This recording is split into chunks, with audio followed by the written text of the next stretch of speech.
इयत्ता तिसरी, विषय मराठी बालभारती, कविता क्रमांक 21, दोस्त, स्वाध्याय. प्रश्न पहिला, एका वाक्यात उत्तरे लिहा. अ. कवीचा दोस्त कोण?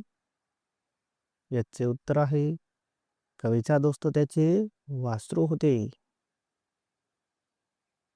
आ. कवीने भाऊ कोणाला म्हटले आहे? उत्तर, कवीने वासराला भाऊ म्हटले आहे. ई. दूध पिऊन झाल्यावर वासरू काय करत असे? उत्तर, दूध पिऊन झाल्यावर वासरू उंडारत असे. ई. वासरू केव्हा खुश व्हायचे? उत्तर, हिरवे गवत आणल्यावर वासरू खुश व्हायचे. उ. कवीने साय कशाला म्हटले आहे? उत्तर, वासराच्या तोंडावरील फेसाला कवीने साय म्हटले आहे. प्रश्न दुसरा, शेवटचे अक्षर समान असणारे शब्द लिहा. अ.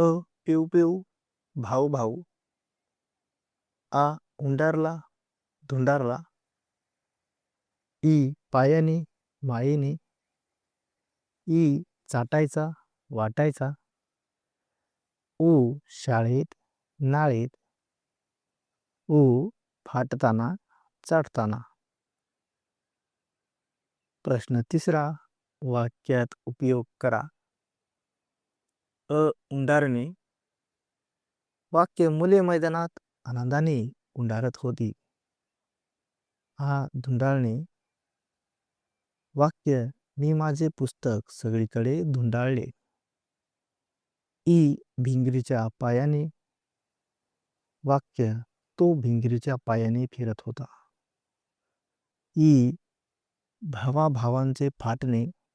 वाक्य, भावाभावांचे फाटणे वाईट असते. उ. गुबगुबीत होणे. वाक्य, दूध पिऊन बाळ गुबगुबीत झाले. प्रश्न चौथा, खालील शब्दांसाठी त्याच अर्थाचा तुम्हाला माहीत असलेला शब्द सांगा. अ. दोस्त. उत्तर, मित्र. आ. खुश, आनंदी. ई. बाप, वडील. ई. शाळा, विद्यालय. प्रश्न पाचवा, हिरवे हिरवे गवत. तसे खालील शब्दांसाठी तुम्हाला आवडतील ते शब्द लिहा. अ. निळे निळे, आकाश. आ. काळे काळे, ढग. ई. कोवळे कोवळे, पान. ई. गार गार, पाणी. उ. उंच उंच, डोंगर.